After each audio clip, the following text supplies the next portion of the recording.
कुंभ मेला भारत का सबसे बड़ा आध्यात्मिक उत्सव है, जहां करोड़ों श्रद्धालु एकत्र होते हैं। यह मेला केवल स्नान या तीर्थयात्रा तक सीमित नहीं है, बल्कि देवताओं की पूजा और उनकी महिमा का उत्सव है। लेकिन सवाल उठता है कि कुंभ मेले में किस देवता की पूजा होती है और क्यों? पौराणिक कथा। कुंभ का रहस्य। पौराणिक कथाओं के अनुसार कुंभ मेला का संबंध समुद्र मंथन से है। बहुत समय पहले देवता और असुर अमरता का रस पाने के लिए एक साथ समुद्र मंथन कर रहे थे। मंथन से कई अद्भुत चीजें निकली, लेकिन सबसे मूल्यवान था अमृत का कलश। अमृत के लिए देवता और असुरों में युद्ध छिड़ गया। तब भगवान विष्णु ने मोहिनी रूप धारण कर अमृत को देवताओं को सौंपा। अमृत की कुछ बूंदें 4 स्थानों पर गिर गईं: प्रयागराज, हरिद्वार, उज्जैन और नासिक।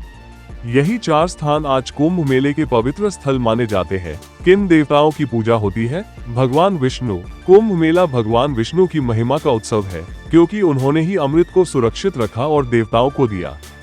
उन्हें जीवनदायक शक्ति के रूप में पूजा जाता है। भगवान शिव को कुंभ मेले में मुख्य रूप से पूजा जाता है, क्योंकि वे योग और ध्यान के देवता हैं।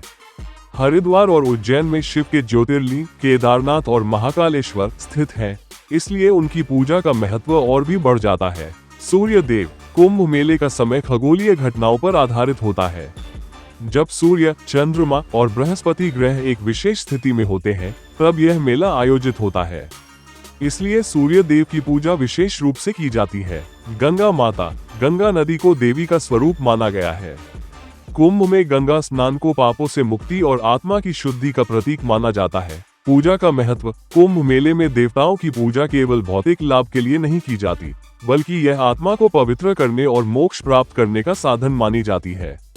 कहा जाता है कि इस समय देवता स्वयं पृथ्वी पर आते हैं और तीर्थयात्रियों को आशीर्वाद देते हैं। इसलिए कुंभ मेला न केवल एक धार्मिक आयोजन है, बल्कि यह भगवान विष्णु, शिव, सूर्य देव और गंगा माता की कृपा पाने का अद्वितीय अवसर भी है। जानकारी और रोचक वीडियो के लिए हमारे चैनल को सब्सक्राइब करें और नए अपडेट्स सबसे पहले पाएं।